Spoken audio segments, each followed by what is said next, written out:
They say your wedding day is supposed to be the happiest day of your life. Mine started as a nightmare, but by the end, it became the day I finally understood what real strength looks like. Before we dive into this story, if you've ever dealt with toxic in-laws or family drama, hit that subscribe button. Trust me, by the end of this story, you'll see exactly how karma works in the most unexpected ways. Stick around until the end, because what my husband said next changed everything, and the truth about that dress? Nobody saw it coming. My name is Maya Chen. I'm 32, and I work as a marketing director for a tech startup in Seattle. When I met Daniel 4 years ago at a mutual friend's barbecue, I thought I'd found my person. He was kind, funny, successful in his own right as a software engineer. We clicked immediately over our shared love of hiking and terrible horror movies. But our relationship was never a fairy tale romance. From the very first family dinner, I knew something was off. Daniel's family, especially his younger sister Vanessa, made it crystal clear that I wasn't good enough. Not rich enough, not connected enough, not from the right background. My parents had been blue-collar workers who passed away when I was young, leaving me to be raised by my grandmother. To the Morrison family, that made me an outsider. Vanessa was 28, beautiful in that effortless way some women are, with Daniel's same dark hair and green eyes. She worked in PR for a luxury brand and never let anyone forget it. She had opinions about everything: my clothes, my career, my apartment, the way I wore my hair. And Daniel's parents, especially his mother Patricia, seemed to think the sun rose and set on Vanessa's every word. I tried everything to fit in. I attended every family function with a smile plastered on my face. When Vanessa made passive-aggressive comments about my budget-friendly lifestyle, I laughed it off. When Patricia suggested I wasn't sophisticated enough for their country club events, I took it as constructive criticism. When holidays rolled around and Vanessa demanded we spend them at her favorite ski resort instead of my quiet traditions, I went along with it. Daniel saw some of it, but not all of it. Men rarely do. They don't notice the subtle digs, the eye rolls when they're not looking, the way their mother's tone changes when addressing the girlfriend versus the golden child daughter. And honestly, I didn't push it. I told myself it would get better once we were married. Once they saw how much Daniel and I loved each other. The wedding planning process should have been my first real warning. When Daniel proposed last spring, a beautiful moment on a hiking trail overlooking the Sound, I was over the moon. We decided on a small ceremony, about 75 guests, at a boutique hotel in downtown Seattle. Nothing too extravagant, but tasteful and intimate. Vanessa immediately inserted herself into every decision. She questioned my choice of flowers. "Peonies are so overdone, Maya," criticized my color scheme. "Dusty blue feels dated," and made it abundantly clear that she expected to be my maid of honor despite barely tolerating my existence. When I politely explained that my best friend Sarah would be standing beside me, you would have thought I'd committed a federal offense. "She's going to be your sister," Daniel said gently when I expressed my frustration. "Maybe this is her way of trying to connect with you." I wanted to believe that. God, I wanted to believe that so badly. So when Vanessa started showing more interest in the wedding details in those final weeks, I took it as a good sign. Maybe she was finally coming around. Maybe she was genuinely trying to help. The wedding dress, though, that was the one thing I kept mostly private. It wasn't a brand new designer gown from some Fifth Avenue boutique. It was a vintage dress that had belonged to my grandmother, the woman who raised me after my parents died in a car accident when I was 7.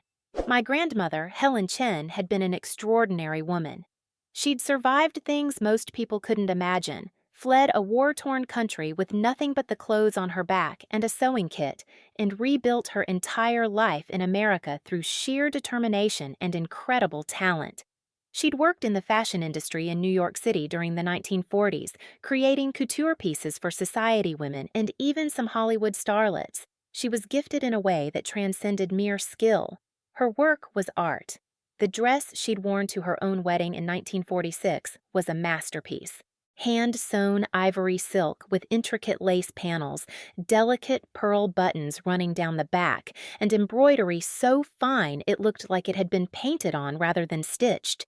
She'd kept it preserved perfectly for decades, always telling me that one day, when I found the right person, I would wear it too. When she passed away 3 years ago, she left me that dress along with a letter.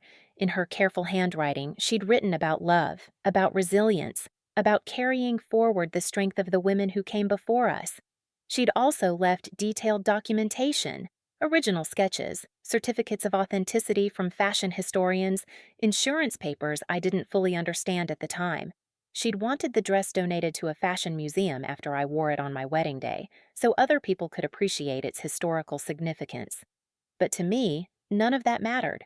The dress wasn't valuable because of its monetary worth or its place in fashion history. It was priceless because it was hers, because when I wore it, I would carry her with me on the most important day of my life.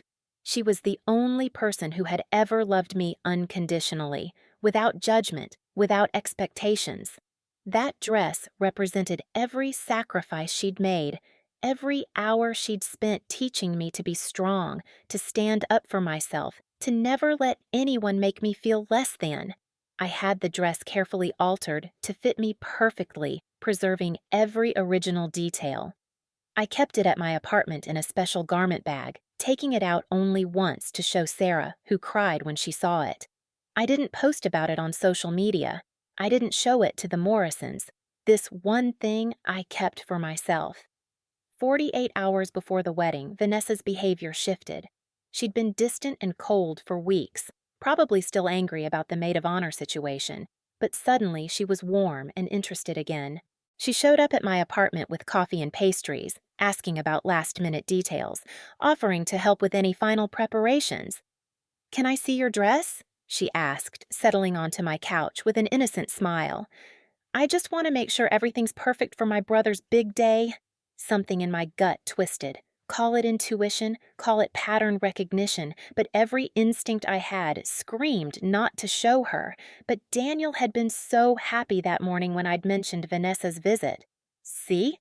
I told you she was coming around. She's trying, babe. That's all that matters." I hesitated, looking at Vanessa's expectant face. "It's kind of a personal thing," I said carefully. "I'm keeping it as a surprise." Her expression flickered. Just for a second, something cold and hard flashed across her features before the sweet smile returned. "Oh, of course. I totally understand. I just thought, as your future sister-in-law, we could share that moment. But no worries." The guilt trip was subtle, but effective. She left shortly after, and I spent the rest of the day wondering if I'd been unfair, if I was letting past hurts color my judgment of her genuine attempt to connect. 24 hours before the wedding, she texted me, "Hey, I know a fantastic place that does professional dress steaming. My treat. Let me take your dress to get it perfectly pressed for tomorrow. It's the least I can do." I stared at that text for a long time. Every fiber of my being said no. But Daniel saw the message when I showed him, his face lighting up. "That's really thoughtful of her. See? I knew you two would work things out." "I don't know," I said slowly. "I'm kind of weird about the dress." "Maya." Daniel took my hands, his expression gentle but slightly exasperated. "I love that you're sentimental, but you're being a little paranoid. She's my sister. She's trying to help. Let her do this. It would mean a lot to her to be included." I gave in. God help me. I gave in. I met Vanessa at a coffee shop halfway between our apartments and handed over the garment bag containing the most precious thing I owned. She promised to have it at the hotel by 8 the next morning, freshly steamed and perfect. That night, I barely slept. Something felt wrong, but I couldn't articulate what. Daniel thought I was just having normal pre-wedding jitters. Maybe he was right. Maybe I was being paranoid and unfair. Maybe Vanessa really was trying, and I was the one holding on to grudges. The morning of my wedding day arrived sunny and beautiful, that perfect Seattle spring weather where everything feels possible. I got to the hotel at 7:30, my heart racing with excitement and nerves. Sarah was already there with the other bridesmaids, champagne was being poured, the photographer was setting up. Everything was perfect, except the dress wasn't there. By 8:15, I started to worry. By 8:30, I was calling Vanessa's phone. It went straight to voicemail. I texted her, Nothing. The ceremony was scheduled for 11:30. Professional hair and makeup were supposed to start at 9. I needed that dress. At 9 o'clock, Vanessa finally appeared in the bridal suite doorway, but she wasn't carrying the garment bag. She was wearing workout clothes, her hair in a messy ponytail, and there was something in her expression that made my blood run cold. It wasn't guilt or apology, it was satisfaction. Vanessa! I stood up, my heart pounding. Where's my dress? Oh, that old thing? She leaned against the doorframe, examining her nails casually. I moved it to a safer place. The room had gone quiet. Sarah stood frozen with a champagne bottle in her hand. The makeup artist had stopped mid-brushstroke on one of my bridesmaids. I need it back, I said, trying to keep my voice steady. Right now, Vanessa. She looked up at me then, and the expression on her face was something I'll never forget. Pure, undiluted malice mixed with triumph. This wasn't a misunderstanding or a mistake. This was intentional. I've already sabotaged it, she said slowly, savoring each word. So you can't wear it anymore. The words didn't make sense at first. My brain couldn't process what she was saying. Sabotaged? My grandmother's dress? The one thing in this world that connected me to the woman who'd raised me, who'd loved me, who'd given me everything? What did you do? My voice came out as a whisper. Vanessa's smile widened. Exactly what needed to be done. You were never good enough for this family, Maya. You're not one of us. You never will be. And you sure as hell don't deserve to look beautiful on what should be the happiest day of my brother's life while wearing some dusty old rag from a thrift store. Behind me, Sarah gasped. One of my bridesmaids started crying, but I couldn't move, couldn't speak, couldn't breathe. The cruelty of it was staggering. She hadn't just destroyed a dress. She'd destroyed a piece of my grandmother, a tangible connection to the only family I'd ever really had. The door burst open and Daniel rushed in, still in his dress pants and undershirt, his face pale as death. He must have heard the commotion from the groom's suite down the hall. His eyes went from my frozen expression to his sister's smug face, and something in his expression shifted from confusion to horror. "Vanessa," he said, his voice shaking. "Please tell me you didn't." She shrugged, still smiling. She needed to learn her place. Daniel's hands were trembling as he ran them through his hair. "Don't you know anything, Vanessa?" His voice rose, panic bleeding through every word. "Do you have any idea what you've done? Maya's wedding dress was—" He couldn't finish the sentence. He looked at me, and I saw genuine terror in his eyes, not anger at his sister, fear of what came next. "My wedding dress was worth over $150,000, I said quietly. The room erupted. Vanessa's face went from smug to confused to horrified in the space of 3 seconds. Sarah dropped the champagne bottle. The makeup artist actually stumbled backward, and Daniel closed his eyes, his face in his hands. Let me explain something about my grandmother's dress. Helen Chen hadn't just been any seamstress or designer. She'd been renowned in her time, her work collected and studied by fashion historians. That dress, the one Vanessa had just admitted to destroying, wasn't just a vintage gown. It was a documented piece of fashion history, one of only 12 surviving complete couture pieces from Helen Chen's brief but legendary career. The dress had been appraised by Sotheby's 5 years before my grandmother died. The hand-embroidered lace panels alone were valued at $30,000. The silk was a rare weave that no longer existed. The pearls sewn into the bodice were natural, not cultured, each one worth hundreds of dollars. The workmanship, the provenance, the historical significance, all of it combined to create something that belonged in a museum, not someone's closet. My grandmother had left me detailed documentation precisely because she knew the dress's value. She'd created an insurance requirement in her will, stipulating that whoever wore the dress on their wedding day had to have it properly insured against damage or loss. Daniel had handled that paperwork months ago, taking out a policy that would cover the dress's full appraised value of $150,000. I'd never told the Morrisons any of this. Hell, I'd barely told Daniel the specifics. To me, the monetary value was meaningless. I would have loved that dress if it was worth $15 instead of $150,000. But my grandmother had been wise. She'd known that someday someone might need that paper trail, that proof, that undeniable evidence that what they'd destroyed was irreplaceable in every sense of the word. "You're lying," Vanessa said, but her voice wavered. "That can't be true. You don't have that kind of money. You work in marketing, you drive a Honda, you—" "My grandmother was Helen Chen," I said, each word deliberate.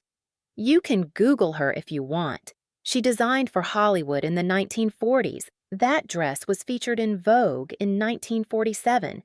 It's been authenticated by 3 separate fashion historians, and as of yesterday afternoon, it was fully insured for its appraised value." Daniel pulled out his phone with shaking hands, pulling up the insurance documents, the appraisal photos, the certificates of authenticity. He showed them to Vanessa, whose face had gone from flushed to pale to a sickly gray color. "Sabotaged!" I repeated her word back to her, my voice eerily calm considering the rage and grief warring inside me. "That's the word you used, which means this wasn't an accident. You deliberately destroyed property worth over $100,000.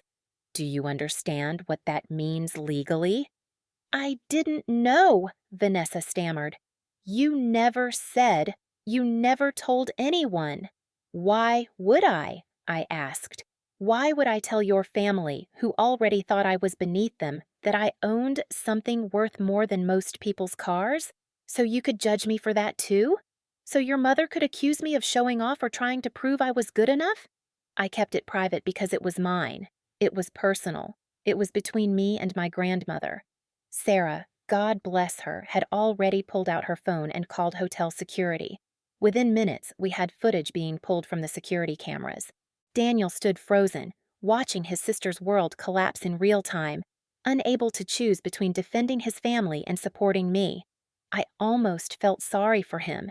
The security footage told the whole story.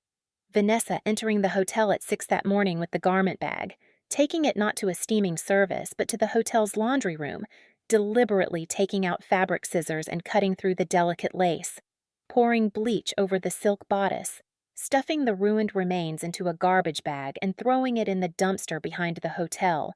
Premeditated, calculated, cruel. When they showed us the footage, I felt something inside me break and then immediately harden. This wasn't a moment of jealous impulse. She'd planned this. She'd gotten up early, driven to the hotel with scissors and bleach, and methodically destroyed the one thing in the world that connected me to the grandmother who'd saved my life in every way a person can be saved. The hotel manager called the police.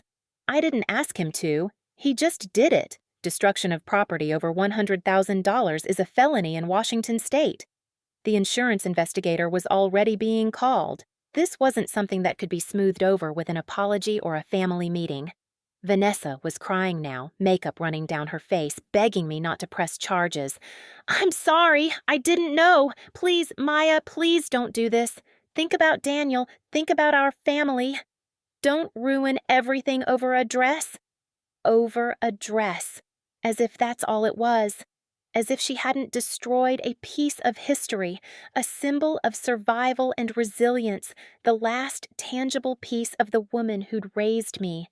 As if her jealousy and cruelty deserved more protection than my right to justice.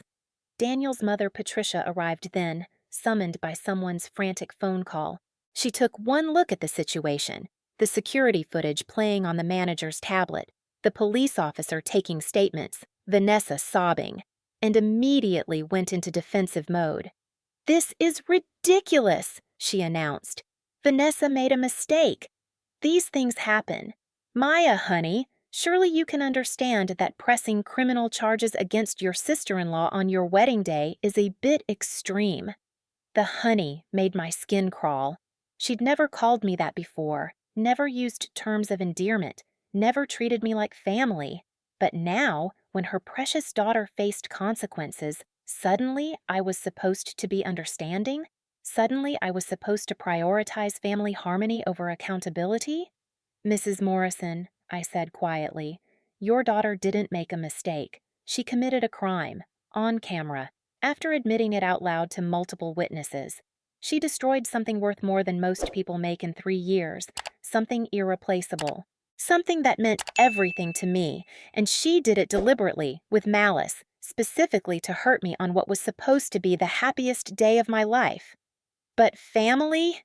Patricia started. Family, I interrupted, doesn't do this to each other, and maybe if Vanessa had been held accountable for her behavior before now, we wouldn't be standing here having this conversation. I turned to Daniel, who looked like he wanted the floor to open up and swallow him. I need you to choose right now, because if you ask me to drop this, to let your sister face no consequences for what she did, then we're done. The wedding is off. Our relationship is over, because I will not spend the rest of my life being disrespected and abused by your family while you stand there and tell me to keep the peace. It was the ultimatum I should have given months ago, maybe years ago. But it had taken this, the ultimate betrayal, the most vicious attack, to finally find my voice. Daniel looked at his mother, at his sobbing sister, and then at me. I watched him struggle, watched him weigh family loyalty against the woman he claimed to love. For one terrible moment, I thought I knew what he would choose. Then he straightened his shoulders and turned to the police officer. I support whatever decision my fiancée makes. If she wants to press charges, I'll provide any testimony or evidence needed. Patricia made a sound like she'd been slapped. Vanessa's sobs got louder, but Daniel kept his eyes on me, and I saw something I hadn't seen before. Real conviction. Real backbone. Finally. "I'm sorry," he said to me, his voice rough. "I'm so sorry I didn't see it sooner. I'm sorry I made excuses for her. I'm sorry I asked you to tolerate treatment that no one should ever have to tolerate. You're right. This ends now." The police officer finished taking my statement. They took the security footage. They documented everything. Vanessa was read her Miranda rights right there in the hotel, in her workout clothes, with mascara-stained cheeks. They didn't arrest her immediately, but she was given a court date and released to Patricia's custody with strict instructions not to contact me or attend the wedding. It was 10:30. The ceremony was scheduled for 11:30. I had no dress, mascara tracks down my face, and 75 guests who would be arriving in less than an hour expecting a wedding. Sarah grabbed my shoulders, forcing me to look at her. "Breathe," she commanded. "We're going to fix this. I've got you." She'd brought backup dresses, 3 of them. Sarah's family owned a bridal boutique in Capitol Hill, and she'd brought samples in my size, just in case something went wrong with alterations or transportation. She'd always been paranoid about wedding day disasters, and for once, that paranoia was paying off. The 3 dresses were beautiful: a sleek modern gown with clean lines, a romantic ball gown with layers of tulle, and a bohemian lace dress with flutter sleeves and a flowing skirt. Each one was worth about $5,000, designer pieces from her family's shop. I chose the bohemian lace dress. It had a similar spirit to my grandmother's dress without trying to replace it. The lace was different, the construction was modern, but there was something about the way it moved, the way the sleeves caught the light. That felt right. "I'm not replacing her dress," I said as Sarah zipped me into it. "I'm honoring what she taught me, grace under pressure." My hair and makeup team worked miracles, transforming my tear-stained face into something wedding appropriate. They wove tiny flowers into my hair, applied makeup that made me look ethereal rather than like someone who'd just watched their life implode. Sarah stood beside me the whole time, holding my hand, reminding me to breathe. By 11:15, I looked like a bride. I felt like someone who'd just survived a war. The ceremony was delayed by 45 minutes. When I finally walked down the aisle on my uncle's arm, my father's brother, the closest thing to a parent I had left, I could feel the whispers, see the confused looks. Word had spread fast. Small town, smaller social circles. Everyone knew something had happened with Vanessa. Daniel was waiting at the altar, his eyes red, but his stance steady. When I reached him, he mouthed, "I'm sorry," and I nodded. We'd deal with everything else later. Right now, we had a choice to make. Let Vanessa's cruelty ruin this day entirely, or reclaim what we could from the wreckage. The officiant began, and I tried to focus on the words, on the commitment we were making. But when it came time for our vows, Daniel went off script. "Maya," he said, his voice carrying to every corner of the silent room, "I promise to protect what's precious, whether it's a dress, a memory, or our future family, from anyone who doesn't respect boundaries. I'm sorry I didn't see clearly before today. I see now. And I promise you, we're setting boundaries that should have been set years ago." My own vows stuck in my throat for a moment. I promise to never again accept treatment that diminishes who I am or what I value. I promise to stand up for us, even when it's hard, even when family is involved. I promise to build with you a family where respect and kindness aren't optional, they're required. It wasn't the romantic, flowery speech I'd written weeks ago. It was raw and real and born from the worst morning of my life. But it was honest. And when the officiant pronounced us married and Daniel kissed me, I felt something shift. Not just in our relationship, but in myself. The reception was awkward. Vanessa wasn't there, obviously. Patricia and Daniel's father, Richard, sat at their assigned table looking uncomfortable, not speaking to anyone. Daniel's older brother Marcus and his wife, however, came up to me during cocktail hour. "About damn time someone held her accountable," Marcus said bluntly. "Vanessa's been getting away with that behavior since she was 5 years old.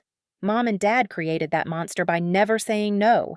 I'm sorry it took this for Daniel to wake up, but I'm glad he finally did." Other guests approached carefully, offering congratulations that felt weighted with curiosity and concern.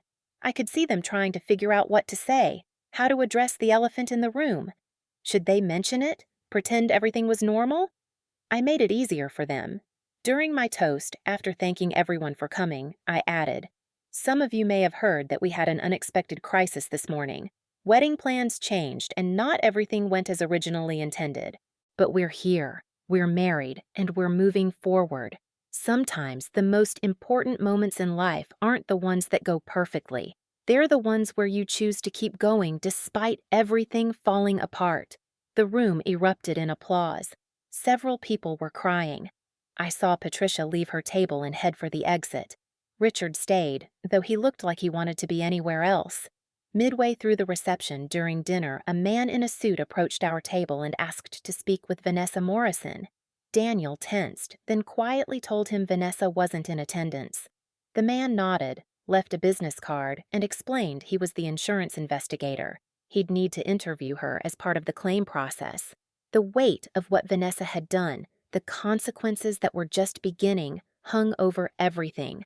This wasn't going away. This was real, and it was going to get worse before it got better. We cut the cake, did our first dance, went through all the traditional motions. And somehow, despite everything, there were genuine moments of joy. When Sarah gave her maid of honor speech, she talked about strength and resilience and how the best love survives the worst circumstances. When Marcus gave his best man speech, he talked about Daniel finally learning what it means to be a true partner. By the time we left for our hotel suite, I was exhausted in every possible way. Daniel and I didn't have our official honeymoon planned for another week. We'd wanted time to settle after the wedding before taking off for 2 weeks in Italy. In our suite, still in our wedding clothes, we finally had the conversation we'd been avoiding all day. Daniel sat on the edge of the bed, his head in his hands. "I'm so sorry," he said for probably the 100th time. "I should have seen it. I should have protected you. I thought she was just, I don't know, jealous or immature or going through something. I never thought she'd do something like this." "Your mother asked me not to press charges," I said quietly. "She called it extreme." "My mother has enabled Vanessa her entire life," Daniel said, his voice bitter. "Nothing is ever Vanessa's fault. Every mistake has an excuse. Every cruel thing she does is justified somehow. I didn't see how bad it was until today. Or maybe I did see it and I was too much of a coward to deal with it." "What happens now?" I asked. "Now?" Daniel looked up at me, and his expression was resigned but determined. "Now I support you in whatever you choose to do. If you want to go through with pressing charges, I'm behind you. If you want to limit contact with my family, I'm behind you. If you want to move across the country and never see them again, I'm behind you. I chose you today, Maya.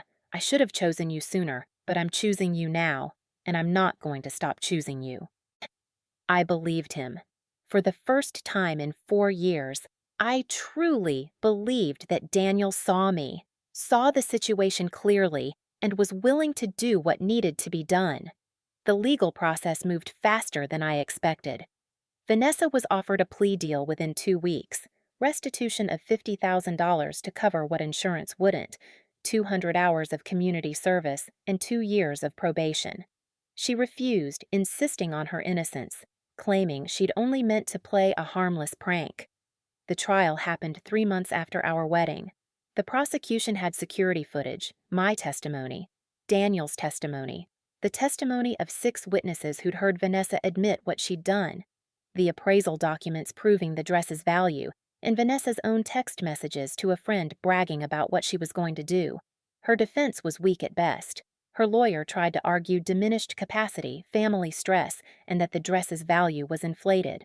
But when the museum curator testified about Helen Chen's historical significance, when the fashion historian explained the rarity and importance of the piece, when the prosecution showed Vanessa's browser history from days before the wedding, searches for vintage wedding dress value, and how to ruin silk fabric, the case became airtight.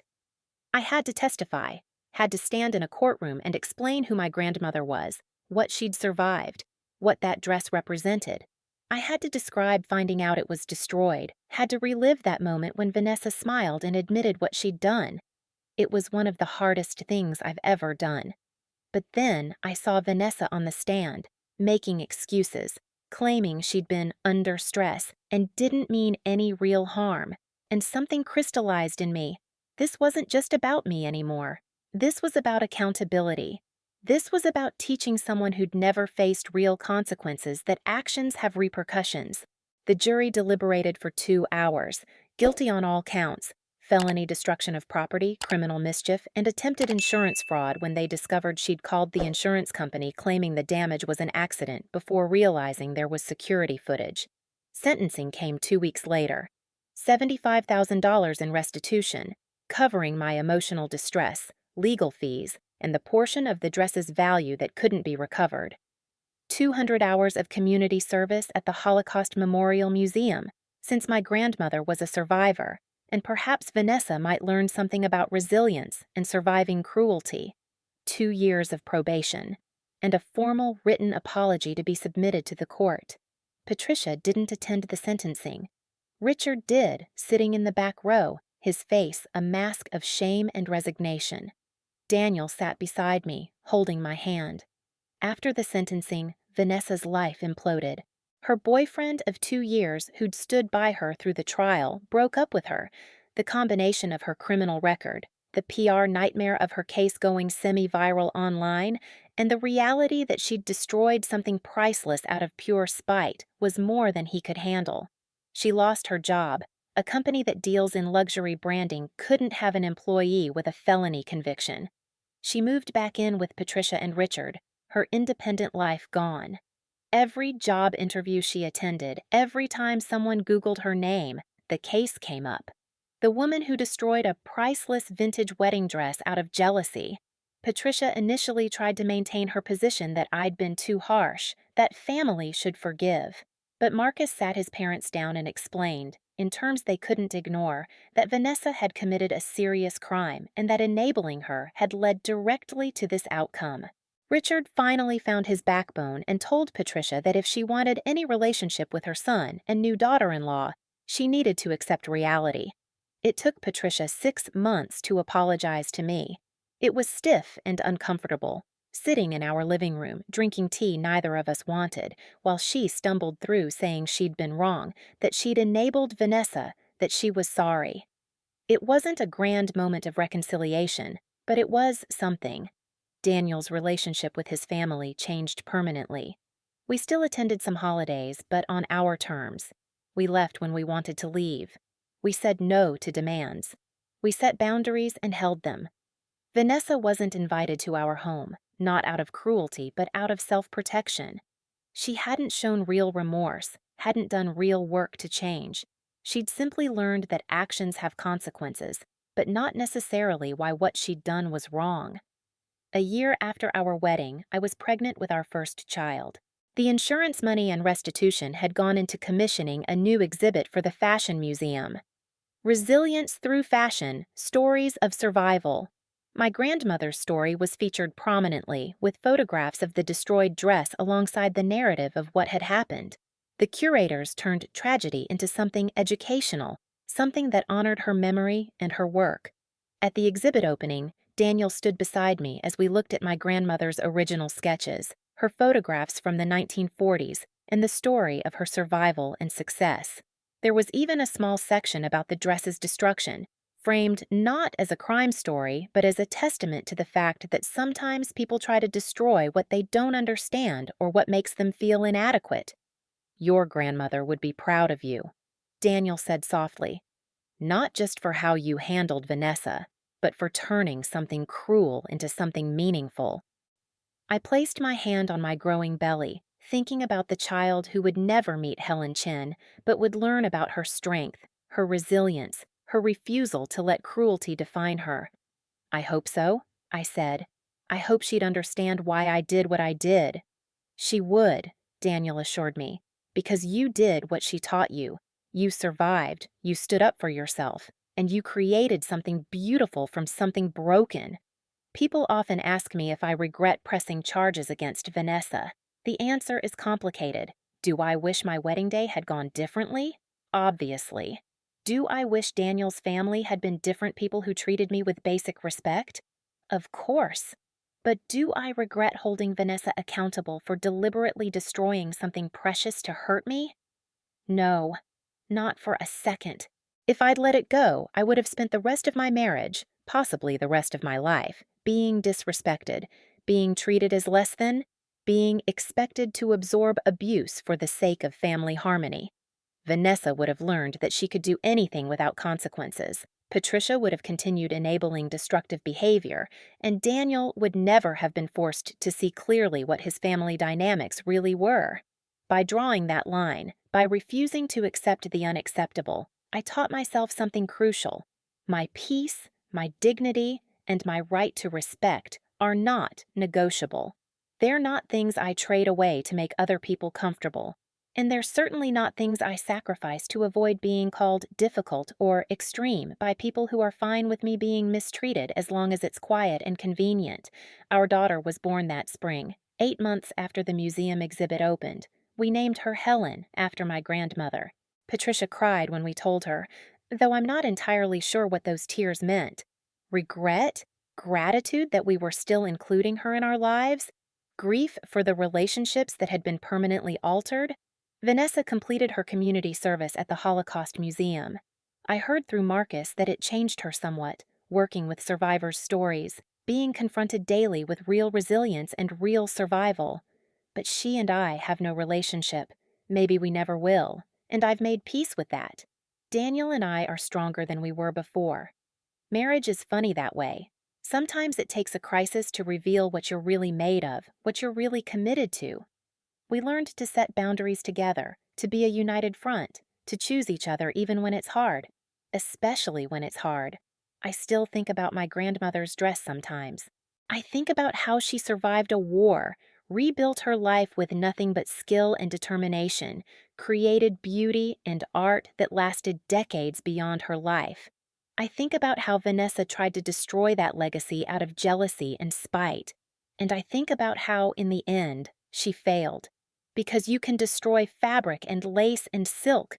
You can cut and bleach and ruin material things. But you can't destroy the legacy of a woman like Helen Chin. You can't erase the impact she had, the strength she embodied, the love she gave so freely.